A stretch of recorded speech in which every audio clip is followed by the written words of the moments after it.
Hey everybody, welcome to the Engineering Change Podcast. I'm your host, Brett Hilliside with ACEC Georgia, and today we have joining us Perry Ann Scott. I came to know Perry Ann through the multitude of things that ACEC Georgia has done, but primarily got to know her better through her providing ACEC Georgia with our own consulting and coaching as to create its staff culture and to work better as a team and that sort of stuff. And I've been really blessed to work with her, and the whole team has thrived. And so I said, hey, well, let's have you on the show so you can talk to everybody about what you do and how you do it. And so without any further ado, here's Perry Ann. Perry Ann, welcome to the Hi. podcast. Thank you. Thank you. I appreciate that. And thank you for that intro. Yes, it was fun to be with your team back last December. Yeah. So tell us a little bit about what you do and how you maybe came to do that. Yeah, so what I do, so I have Converge Coaching and Consulting is the name of my business. Formed that in 2013. And in a nutshell, really what we do is, how you've been on a team or in an organization that's having trouble, maybe people issues or just not functioning really well, not firing on all cylinders or fully toxic, that can happen too.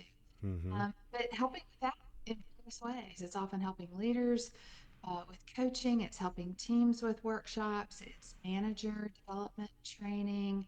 It's all of that people part. So we serve a variety of industries. I would say a good 40 to 50% are probably in the engineering and construction space. I don't come from that background. It just kind of grew in that direction. And so that's what we do, but really we can serve anywhere that people work with people, is what I say. So it's that part of the business. And it, for me, grew out of a desire, from experiences that I had had in corporate America and Mm-hmm. even serving on a, civic organization on a board where there was dysfunction. And I knew that we're not able to have the kind of conversations that we need to have Mm-hmm. to solve what we need to solve. And that just drove me nuts. And so I went and got a master's in human resources and organization development and put certifications together and coaching and all that kind of thing, and just decided to go off on my own. So Well, that's that's really that's cool. who I serve and what I do. Yeah. That's awesome. You Yeah. found your passion that way. So let's start big. Found it. How do you define healthy and effective firm culture, and what does that look like in practice? Yeah. So I would define it as, um, culture is loosely called the way we do things here. And that can be different in different organizations. You don't want to prescribe a culture to an organization. Mm-hmm. Um, but it's the way we do things here, which is often the way we treat people, the things that are high priorities, what we talk about, what we celebrate, what we tolerate, all those kinds of things. And so, that's so much of what I do has to do with culture. Mm-hmm. And as far as like what does it look like in practice, a healthy culture in practice looks like. I mean, I have to go back to the five behaviors of a cohesive team for that, and that's what we did with your team at Mm-hmm. ACEC. But is there a level of trust that you're operating from? In Mm-hmm. the kind of trust where you can be vulnerable with each other, where you can, if you screw up or you're not sure about something, it's safe to say that. It's safe to Right. ask questions. And then are you able to have productive conflict? Can you have Mm-hmm. some hard discussions and know that something better is on the other side of that? Hmm. And then are you able to be everybody really committed to the work that you've got in front of you? And then can you hold each other accountable, which can be really uncomfortable? Mm-hmm. And then do you have shared results? Or do you have a culture of individual stars and people promoting themselves independently? Or do you have a culture where you are sharing in the work and sharing in the celebration and the reward? Mm. And so, at a very high level, that's what a healthy culture would look like. Very cool. Very cool. And Mhm. you say culture is what? How? What?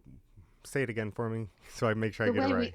Very loosely, the way Uh we huh. do things The here. way we The do way things we, here. Thank you. yeah. And I Mhm. imagine, and I know this kind of from experience, is that oftentimes firms may say they do things one way, but in reality, they don't. It's a Yes. completely different culture. So how do you kind of, when you're first talking with a firm, kind of suss that out, whether what they say they're doing is really what they're doing, or Yeah. do you have to? How do you dig that out?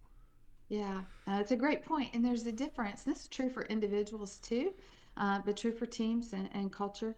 Um, there's what you say, and then there's what you do. And I always pay attention to what you do, right? Because what you say Mm, is great, but are they walking the talk? And so the way to look for that is, and the things that I would look for, the way to look for it is conversations with multiple people. mm, And so I do often try to set up, short interviews with members of an executive team before we mm-hmm, go in and just confidentially just hear what they have to say about how they experience the organization, what's going on, what's going really well, and what would make it even better. And then that's it. And then also just paying attention when I'm in the room with the team. And mm, some of the things that I'm listening for are how many voices are heard and acknowledged in the room? Or are there just a few dominant voices and mm-hmm, everybody else sits quietly? How do people treat each other? A big one is, do we honor people who are not in the room or do they get, mm, slammed?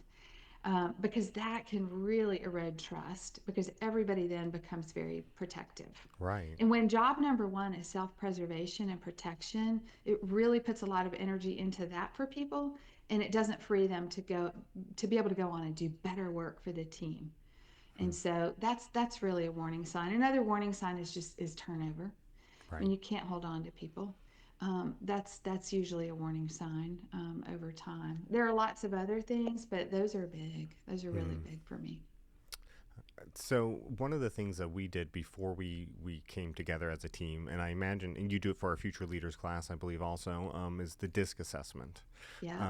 So what is special about DISC, and what can you discover about a team from DISC assessments? Yeah. So DISC is great. It really is great. And so DISC, for anybody who doesn't know, DISC is a personality assessment. It takes only 15, 20 minutes to complete it online. And one of the things that's great about DISC is it's simple, but it's not, there's a lot of nuance to it. There's a lot of depth. You can go deep with it, but just simply, you'd have four styles. D is Mm, dominant, I is heavily influential, S is supportive, and C is conscientious. mm, So, very generally, people would fall into one of those four styles. We all have a little bit of all of it, but what's your kind of home base, right? And mm-hmm, so, knowing that about yourself shows the way you show up on a team, the value you add, the contributions you make, what you prioritize, mm-hmm, how you want to spend your time. It also shows, limitations and gaps that you might have that on a team, maybe other people can fill. They also might be gaps that where you need to grow, and we can mm-hmm, all grow and stretch. And so the value that I've seen in a team doing that together is it gives them a shared language and a shared construct about personality mm, that's super simple, but I can't even tell you the ahas that people have had in the room. It's like, oh, that's why this person has to review everything three times before we can move it on, right? Or that's why this person is, always the one who wants to plan the office party or mm-hmm, whatever it is. So it's fun and people love to learn about themselves. But it also is really constructive because it just helps you understand the way people work together and some of the things that might be inhibiting their ability to work well together. mm-hmm. I will say, like, we've been doing DISC longer than we started working with you, and so it's been Hmm. fun as we welcomed new team members on, trying to guess their DISC assessment based on Yeah, personality that we see. Um, yeah. but from a personal point of view, I loved my DISC assessment because I looked at it, and the first time I had, the second time I don't, it seemed different to me. Like I changed letters for some reason the second time I took it. But I think that's just the point of mind I was in at the moment when I was Hmm. taking the assessment. But the first time I took it, it was like, yep, yep, yep. Oh, yep, those are my weaknesses. Yep, for sure. It's not just Yeah. perceived. It's yep, that's it. Yep. And so it was really kind of affirming in two ways, affirming for the positive attributes, but also affirming in the that these are my weaknesses. These are things that all people in this kind of, or a lot of people in this kind of a letter kind of struggle with, and here are some ways that you can help fix that. Yeah. Yeah. It's healthy in that way, Yeah, isn't it? yeah, it Yeah. is. Um, Mhm. so for leaders managing diverse personality types, what are some practical strategies for bringing out the best in each disc style? Because, like you kind of said, they're all kind of Mhm. different. They all have their strengths, they all have their weaknesses. How can leaders use those styles to their advantage? Yeah, well, the first thing is to know them and to be able to have open discussion with your team about what your personality style is, what your disc style is, and what those strengths are and what those challenges are, what the productive behaviors are in conflict, Mm-hmm. and what the less productive behaviors are in conflict that might be a challenge. And so just having healthy conversation about that within sort of a parentheses in time, if you will. So a meeting or a workshop that's set for that. So you're Mm-hmm. not in the heat of the moment. There's not necessarily an issue that you're struggling with in that moment, but it's just the safe space to talk about how you're similar, how you're different. So that's it. And then to be able to, for a leader to be able to consider their employees' styles, and that Mm-hmm. helps them to connect to that person's motivators. Mm-hmm. So they can sometimes arrange the work according to what is most appealing to that person or Mm-hmm. what they're best at. It also, and that's important, but it also helps them to think about how does this person need to develop? Because I'm never going to be one who says, well, that's just how we are and that's it. Right. No, no. Like this is all about development and growth. And so, yes, I think we want to capitalize on our strengths, but I think we also need to be really intent on growing and understanding the places where if we could just dial something up or down a couple Mm-hmm. of clicks, it would make a huge difference. And so, for a leader to understand that about their people, it gives them a great opportunity to have some informed conversation Mm-hmm. about how they could grow and contribute better to a team. And I think it helps. I mean, you talk about hiring and all, and it's not an assessment that you use for hiring as part of the selection process, Right. but it is great for development and it's great for understanding who's our team now. So, for example, I was Mm-hmm. working with a team recently, and they're almost all C and S style. Mm-hmm. So on the whole, a little bit more moderate paced, a little bit more analytical, accommodating, that kind of thing, which can mean that they can tend to get a little stuck and maybe overanalyze things and maybe not be as quick to pull the trigger as they could be. They might Mm-hmm. they might need a little bit more drive, a little bit more pace and that kind of thing. And so knowing that they're looking for that to add to the team, with the next one or two leader roles is really important, but also knowing that when they bring those on, they're probably going to have challenges, but Right. to know that that's coming, I think is really, really helpful. Yeah. Yeah. So we've all heard the term hire for culture fit, right? And Yeah. so it's a big thing. You don't want to hire somebody so completely different from your firm culture that it's hard for them to get. But how do you balance hiring for firm culture with diversity of thought, diversity of background, and just make it still work? Yeah, it's a great question. Because, yeah, you could just hire for culture and hire your friends and hire people who are just like you, and that can be fun, probably. Everybody gets along, but you probably are missing a lot of things when you lack that diversity of thought. And so I think, in terms of fit, I think the most important thing with fit is going to be about values. Mm, Are you aligned on the most ultimate things? And those to me would be things like, do we share ideas about how we treat people? mm-hmm. Do we have shared ideas about, work ethic and quality and standards and that type of thing? Do we have shared ideas even about work-life balance and that kind of stuff? Because ultimately, if those kind of values Mm-hmm. about how you do work and the way you treat people, if those are not aligned, you're going to have real trouble. Right. But beyond that, I think it is really valuable to bring people in with different perspectives and different viewpoints and that kind of thing. And to be willing to approach it with curiosity, right? Mm-hmm. Like that idea of let's come together and interrogate reality Mm-hmm. versus let's be opposing forces and I need to get my way and this is how we do things here and you're different and we're not going to listen to that. I think it's about being curious Mm-hmm. and being willing to adapt, and that comes to a value as well, right? Because if we Mm-hmm. value curiosity, value considering different points of view, then that allows you to be able to bring in that diversity of thought and background and perspective. And I think that's the right balance between those two. What do you think, Brett? I love it. I love it. In my expert opinion. No, I think that's right. I think like within ACEC Georgia's culture, we are there's things that we all agree on for the culture, like best in class, like really trying to serve our members and trying to Mm-hmm. and being a good team too. Now sometimes we might all approach that in different ways, and we have to have a discussion about what is the best way, or what is the best way for in particular ACC Georgia to go about this. But we never have lack of diversity of thoughts and ideas and just ways of going about things, Yeah. but we all have the same culture still. Like at the heart, Mm-hmm. we all still believe in the mission and purpose of ACC Georgia to better the engineering industry for all of our member firms. And so Mm-hmm. it's a really cool balance, because I think when we went through your training back in December, there's a lot of things that kind of rang true that we kind of already do, or mostly already do. We just Yeah. need to go that little bit extra on it. And so Mm-hmm. that's kind of that shared culture that we already had. We already bought into a lot of it. It's just like, okay, well, here's our weaknesses in it, though. Here's our strength. Here's how we can get better. Mm-hmm. It's just a matter of continuing to develop that culture that was already there that we just Mm-hmm. hadn't named yet.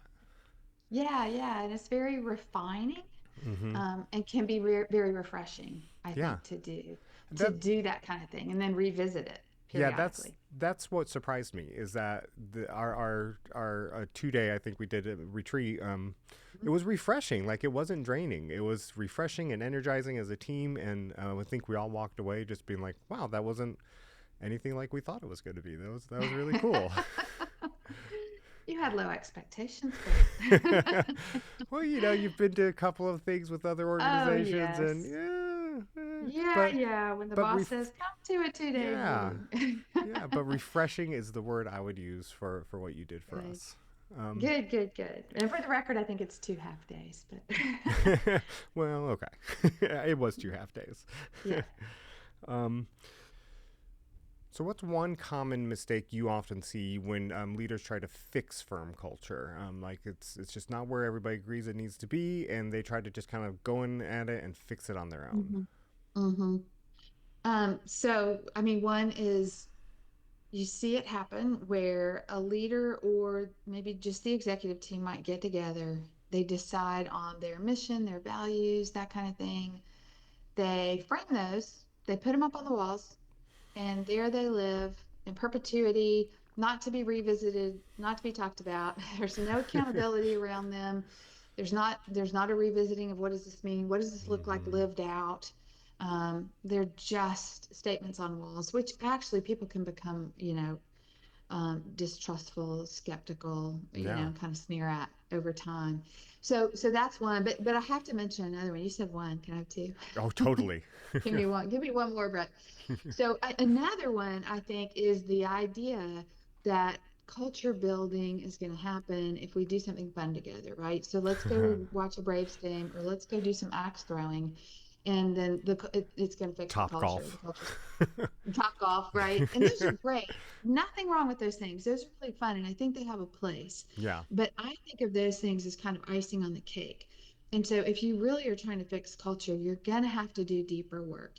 And that's going to be kind of what we did with ACEC, and I've done with Hmm. other organizations, is something like the 5 behaviors of a cohesive team. Where you do an assessment and I do interviews of people, and then we come together in the room, and you've got this objective party, which is me or a facilitator like me, who's able to ask questions that are maybe not safe or comfortable for others to ask if you're Hmm. in the group, right?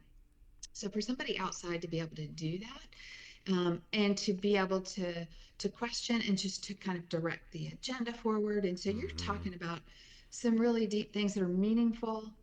You're bringing people towards new territory that they haven't crossed before, and you're Hmm. bringing them towards agreements that they can make in order to function differently going forward. And Hmm. then you're making a plan for how do you check in on that later. So that's the kind of work that can help fix the culture. And I say after that, go to the Braves game, go to Top Golf, have fun, but don't ever think that just doing those fun things, you're not going to have those kind of conversations when you're doing those fun things. Yeah. So do both if you can. If you only have the ability to do one of those things, do the deeper work. and don't ice the cake that's not there. I say Top Golf because I not ACEC Georgia, but a previous nonprofit I worked for. Every now and then, the boss would come in and be like, "Well, things seem stressed," and the culture of the organization was off. It just was. Mm. And he'd come in and be like, "Looks like we need another Top Golf day." Like, no, that's not what we need. Right. Mandatory fun for Yep. everyone. So Right. when you walk into a firm and you're looking kind of peeking behind the corners, lifting up the curtains, seeing where the dust Mhm. settles, what are some of those signs that you look for that the firm culture might be not where it needs to be? Culture's off. Yeah. Yeah. Some of those things I mentioned before. I mean, Mm-hmm. definitely if you hear about turnover, and I'll tell you, if you have turnover, a problem with turnover that stretches across the years, and I'll have leaders tell me, well, Joe left because of this, Bob left because Mm-hmm. of this, Terry left because of that. And there's always reasons. Yeah. But when you look at the trajectory and there's always turnover, you have a leadership issue. And so that's got to be solved. And so that's a big one is turnover. Another one is just a culture where people talk about each other in derogatory ways, Mm-hmm. and that's just not healthy. If you have a culture where it becomes evident that people don't feel like it's safe to speak up, or you've Mm-hmm. got passive aggressive behaviors. I'm coaching a leader right now who's part of an executive team, and part of the coaching was it's a leadership team, not executive, but I watched her in a meeting, and just some of the passive aggressive stuff I saw come out of some of her peers was surprising. Mm-hmm. This kind of thing of, one just not regarding any of her comments, not engaging at all with what she had to offer. And then another one who just really was inappropriate in the way Mm-hmm. that she talked about this person and her behaviors, and it was just sharing examples of kind of going around her back and talking to their boss rather than going directly to her with issues. And you see these things, and clearly it's the norm for them. That's just how they work. But that tricky stuff of leading people out, closing them out, that kind of stuff, when you pick up on that, wow, Mm-hmm. if that's how things go here, this is not a good culture. Mm-hmm. Mm-hmm. How can in engineering firms, oftentimes it's the technical skills that get you the job, Yeah. right? So it can be hard to balance a culture there when everybody is in their own little cocoon of technical skills. How can engineering firms kind of bring balance to firm culture um, Mhm. when they live in such a technical domain? Yeah, that's a really good question. And you're right. We see it all the time. And what happens is those people who are really good at their craft, Mm-hmm. whether it's engineering or accounting, fill in the blank, those are the people who get promoted. But they don't necessarily have the people skills. And so then they struggle, and you feel bad for them because they were superstars and now they're struggling.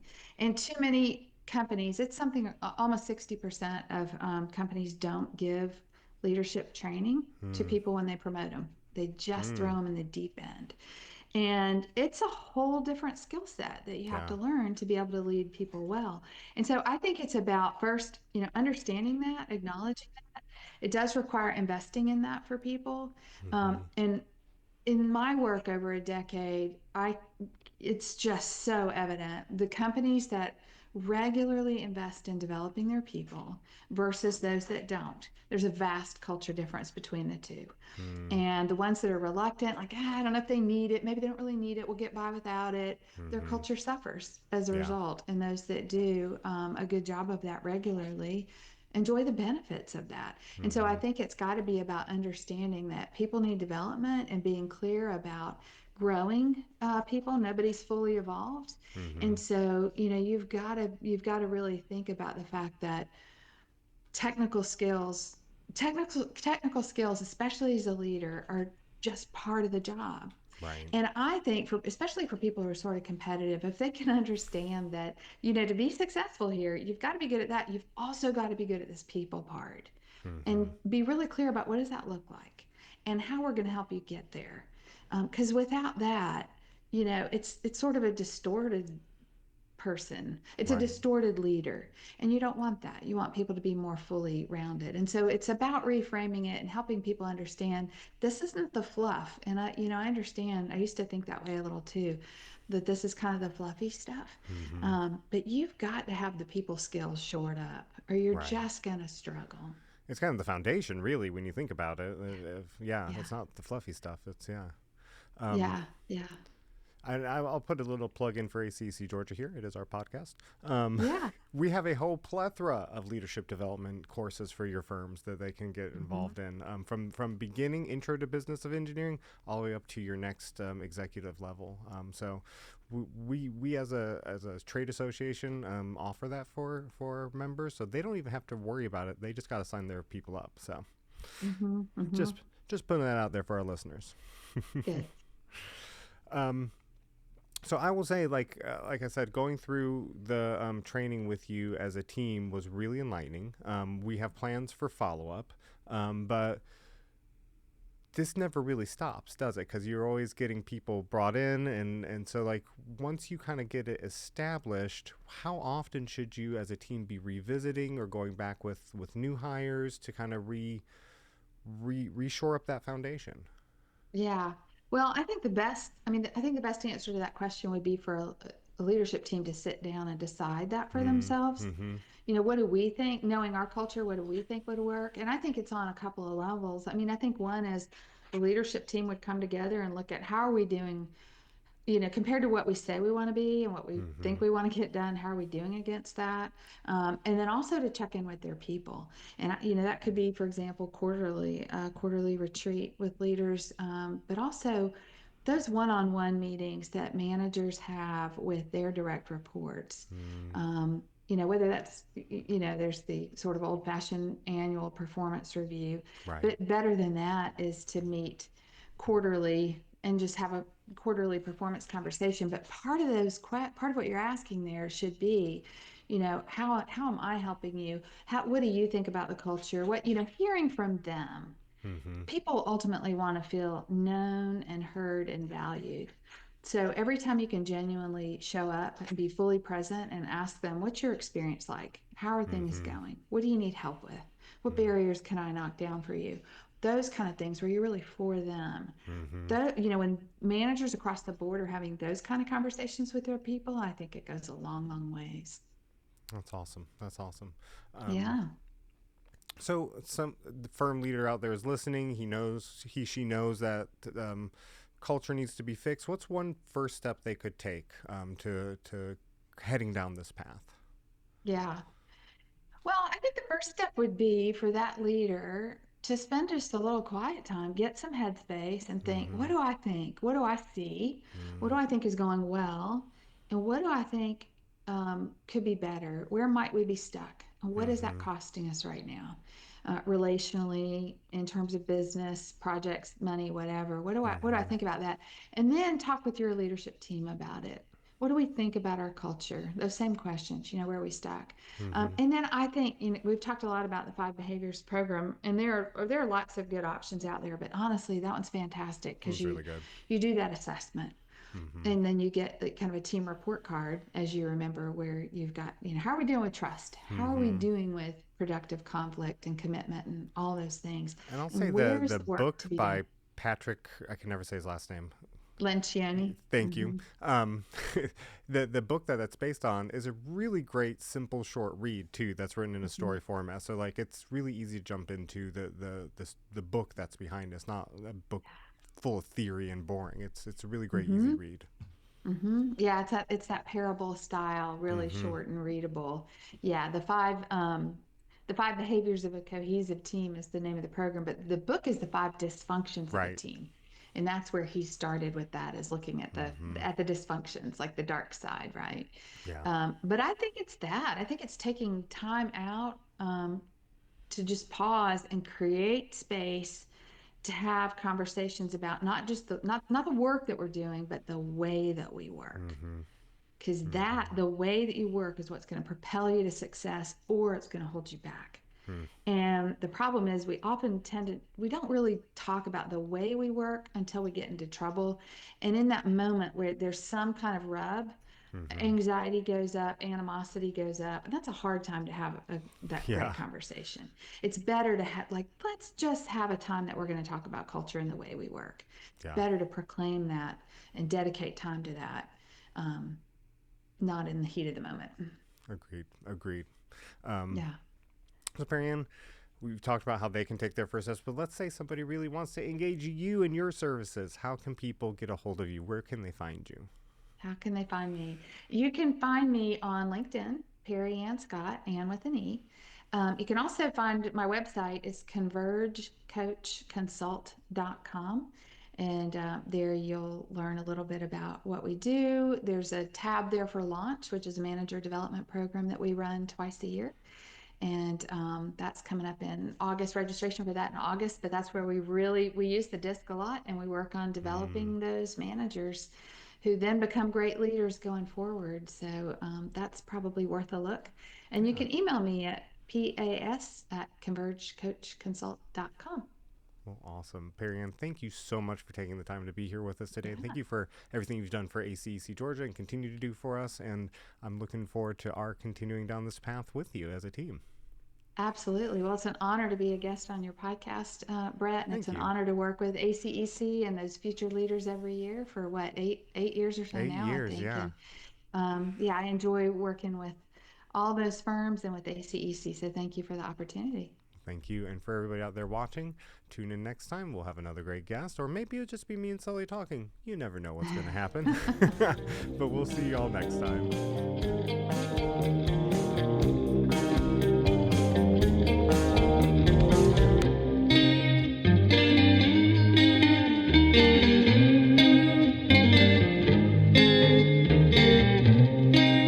Intro and closing music. Intention by the Down and Outs.